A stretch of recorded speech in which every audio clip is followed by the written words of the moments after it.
Et top chrono. 15 minutes les gars. Le quiz.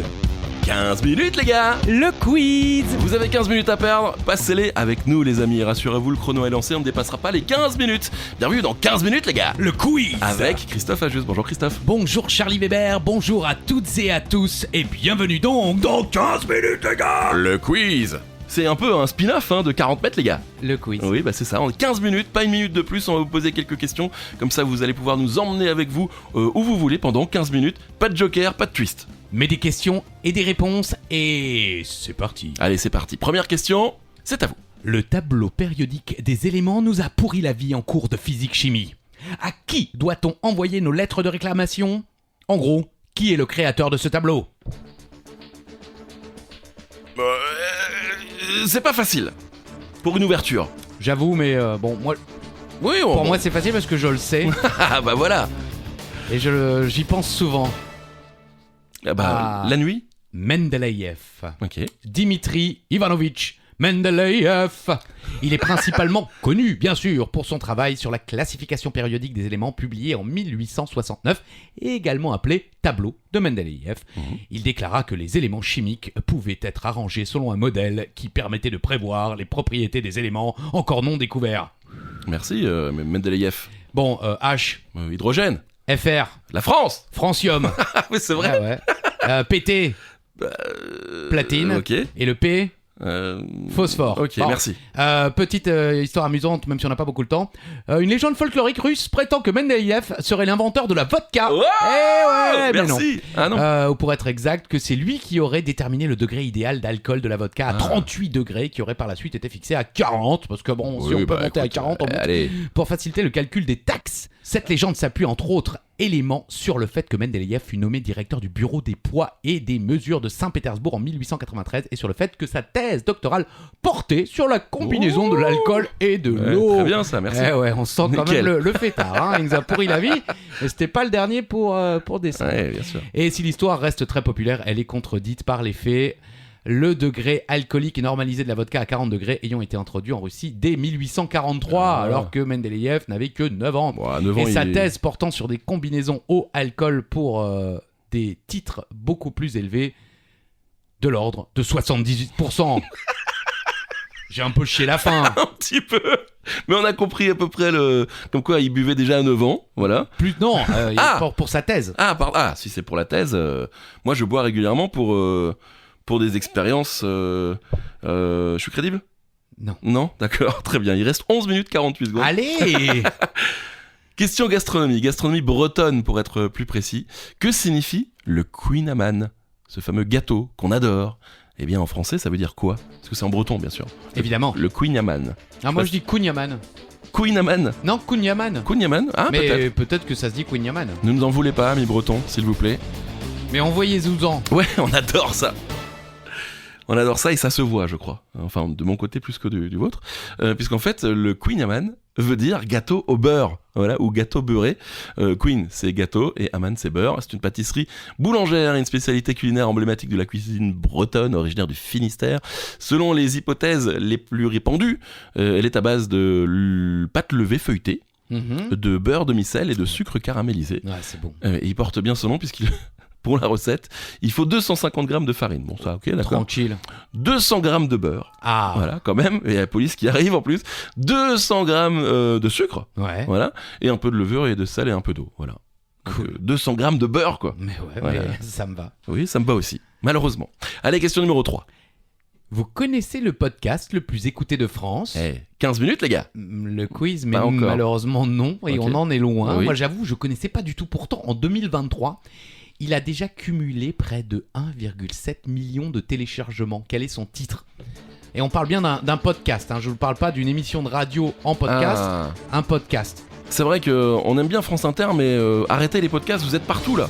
Ah bon ? Bah oui, il y en a partout. Je sais pas. Bah, on les aime bien, hein, mais il y en a partout. Ah. Moi, je pensais que c'était le Floodcast, mais en fait, pas du tout. Transfert. Ok, oui, je Vous connais. connaissez ? Oui, je connais, ouais. Vous avez toujours rêvé de connaître les péripéties secrètes du couple de vos bruyants voisins, ce qui a transformé la personnalité de votre cousin, la raison pour laquelle votre collègue n'arrive plus à faire confiance à personne. Chaque semaine, Transfert vous raconte une histoire vraie, excitante, prenante, émouvante.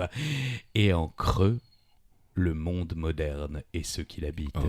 Le podcast a débuté en 2016 quand même. Ah, 2016. 2016. Ok. Oui, non. ça fait longtemps. Non, Donc mais ils ont eu le temps d'asseoir leur auditoire. Oui, c'est ça. Bah, nous aussi. 1,7 million de téléchargements déjà cette année. L'année n'est pas encore terminée. Donc transfert. On essaiera peut-être. Bon, j'ai déjà essayé, c'est pas mal. En fait, ça raconte des histoires. Oui, quoi, c'est un voilà. petit peu ce que je viens de dire. Oui, mais bon. J'ai écouté, moi. Vous avez écouté? Non. Vous allez écouter? Non. Ah bah pourquoi? Parce que. Un peu de solidarité. Non. Voilà. Est-ce qu'ils nous écoutent Mais j'espère bien. Bah, je crois pas. Non, je suis pas sûr. Ouais. 15 minutes, les gars. Le quiz. C'est la nouveauté, hein, bien sûr. Tous les vendredis, désormais, vous allez avoir un 40 mètres, les gars, raccourci à 15 minutes. Bien vu. C'est pas mal, hein? Ah, franchement, Ouais, même en l'écrivant, vous l'aurez pas fait mieux. Oui, c'est vrai. Je ne parle plus français. C'est pas grave. Question numéro 4. Vous connaissez la station spatiale internationale, bien sûr. Avec l'accent. Mir. L'ISS. Avant. Oui. Avant, bah oui. c'était Mir, ouais. L'ISS, si vous préférez, avec Thomas Pesquet, bien sûr, hein, qui est passé quelques mois, qui a passé quelques mois. Ouais. J'y arrive aussi. On la voit passer quelques fois au-dessus de nous. Vous l'avez déjà vu? Non. Non, il y a des applications qui vous permettent de savoir quand elle va passer et tout. Ok. Et c'est toujours impressionnant. Mais savez-vous en combien de temps l'ISS, donc la station spatiale internationale, fait le tour de la Terre? Ah, intéressant. Merci. J'essaye. C'est rapide. Un indice. Oui, c'est je plutôt m'attendais rapide. quand même à. Je m'attendais en jours. Bah là, Ah ouais c'est même pas en heures, c'est en minutes. Exactement. Et plutôt peu de minutes. Elle fait le tour en 90 minutes, un peu plus. Donc 1h30 pour faire le tour de la Terre. Ok. En orbite à une altitude d'environ... Il faut plus de temps pour faire porte de la Chapelle, Ouais. gare de l'Est. C'est clair. Il y a 6 bornes. Hein. C'est clair. Voilà, on a tous envie d'aller à la vitesse de l'ISS, puisqu'en orbite, l'ISS est à une altitude d'environ 370 km. C'est pas si loin. Non, c'est Voilà. pas loin. L'ISS effectue un tour complet de la planète en un peu plus de 90 minutes à la vitesse de 28 000 km/h. L'ISS est positionnée sur une orbite à environ donc 400 km de la Terre et elle ne flotte pas. Elle tombe Merde. en permanence autour de notre planète à une vitesse constante de 28 000 km/h. Je vous l'ai déjà dit tout à l'heure, puisqu'elle n'est pas freinée par l'atmosphère. Ok. Voilà. Donc merci à West France pour l'explication que je vais vous donner, parce que Ouais. c'est vachement plus simple. Vous avez raison. Si vous lancez un caillou verticalement, il Ouais. retombe verticalement. Ouais. Ouais, si, Ouais. bah quand même. Ouais. Mais si vous le lancez en l'air très fort et le plus loin possible, il va s'écraser de nouveau, mais cette fois-ci un peu plus loin. Mhm. Voilà. Maintenant, si vous le mettez dans une fusée, il va s'éloigner de vous, mais il va tomber derrière la courbure de la Terre. Ouais. Voilà. Il va tomber en suivant cette courbure, puisque la Terre est ronde, et il va en faire le tour à 28 km/h sans retomber sur le sol, exactement comme la Station Spatiale Internationale, l'ISS. Vous avez compris quelque chose? Ouais.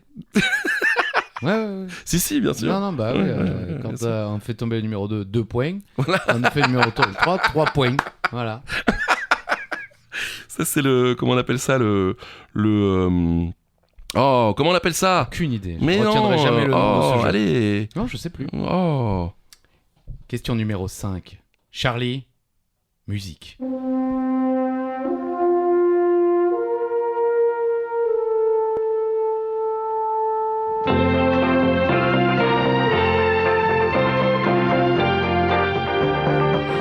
On ne vous fera pas l'affront de vous demander le nom de la série. Oui.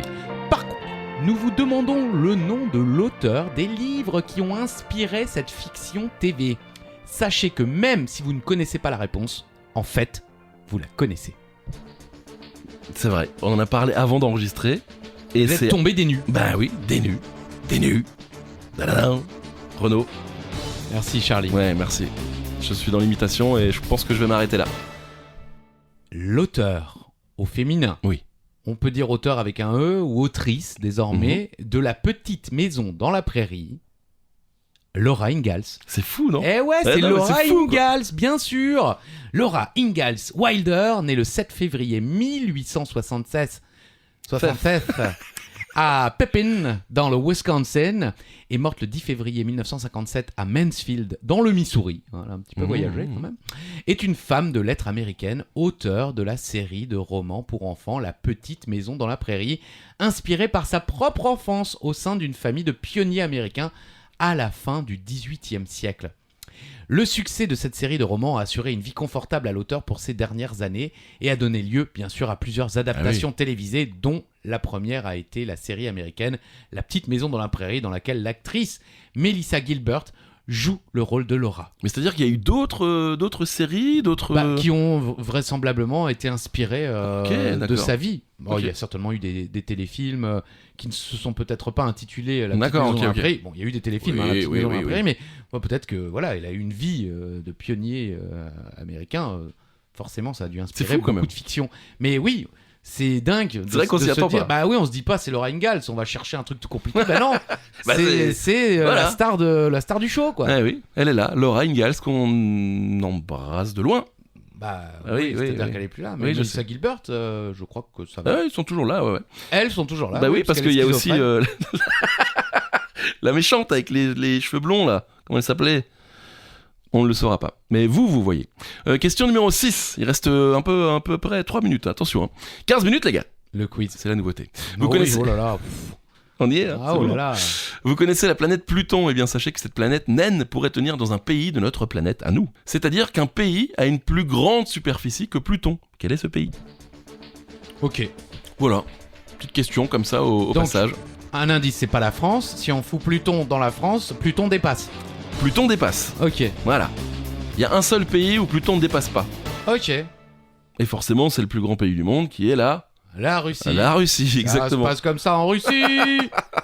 La question a fait l'objet de débats jusqu'à sa résolution définitive en juillet 2015. Auparavant, la taille de la planète, naine, comme on l'appelle, était estimée à 16 647 940 km². Oh là là, mais Charlie. Oh, la rentrée lui a fait du bien. Ouais, la Russie, en comparaison, a une superficie de 17 125 191 km². Oh, allez Ah, mais là il balance les chiffres là. Non, mais là, c'est Ouais, c'est fou. c'est Messi et le Ballon d'Or. Ah, c'est quoi. vrai. Les chiffres tombent. Les chiffres. Naturellement, il est rapidement devenu de notoriété publique que la surface, ouais, les chiffres ça passe, mais le reste non. La surface de la Russie était supérieure à celle de Pluton, sauf Ah oui, que... ça, c'est effectivement notoriété publique. Bah oui, Là, tout le monde le les sait. gens en parlent. Bah oui, bien sûr. Le 14 juillet 2015, la mission New Horizons de la NASA a survolé Pluton et ajusté les estimations précédentes. Le diamètre de la planète naine était très précisément évalué à 2370 km. Il s'est avéré que Pluton s'intégrerait donc facilement dans la longueur est-ouest de la Russie qui est d'environ 6000 km. Et elle pourrait également s'insérer dans le sens nord-sud, beaucoup plus étroit, mais faisant tout de même près de 3000 km. Il s'avère donc que Pluton peut tenir dans la Russie. Pourtant... Putain, mais il y a des gars qui ont fait ce débat. Justement. Michel, tu crois que ça tient dans la Russie ou ça pas tient dans la Russie? Attends, j'ai 12 millions à péter. Tu me remets un jaune et je t'explique. Ouais, c'est ça.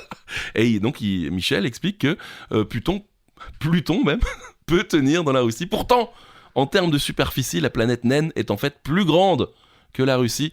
La mission New Horizons de la NASA a corrigé les évaluations précédentes et estimé la surface de Pluton à 17 646 012 km². Ouais. Les chiffres.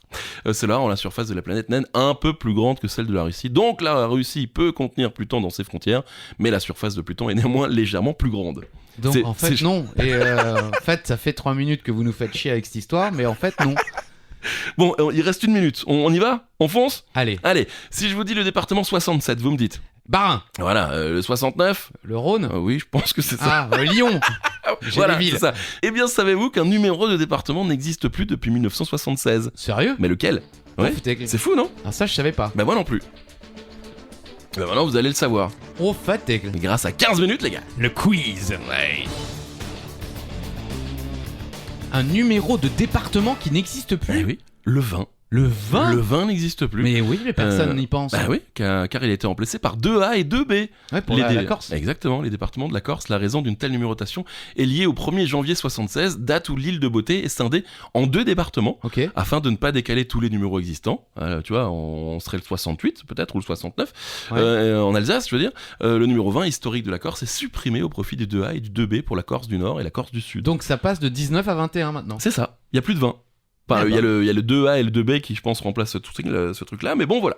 Bon, on se rapproche des 15 minutes. J'espère que ça vous a plu, ce petit format de 15 minutes, les gars. Le quiz. Et ça reviendra tous les vendredis, comme ça, en plus, bien sûr, de 40 mètres, les gars, Le quiz. que vous retrouvez en début de semaine. J'espère que ça va pour vous.